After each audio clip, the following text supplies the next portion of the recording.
People can make graphene aerogels, but they can only make like a cylinder or cubic. It's based on the mold, so it's really hard to manipulate. We failed several times.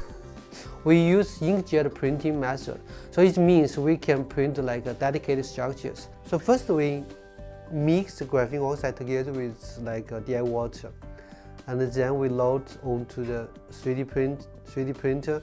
We use inkjet printing method to eject droplet one by one. It's froze into ice, and then we finally achieve the 3D printed ice structure.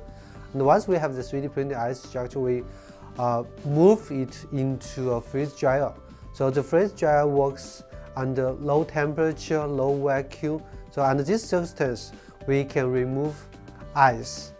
Once we remove the ice, we have 3D printed graphene oxide structure. So graphene, and then we use thermal reduction method to reduce the graphene oxide to graphene structures. Finally, we got a 3D graphene structure with like with ultra high compressibility and also very good electric conductivity. Yeah, we have been working on this one since June 2015, so it's almost 2 years.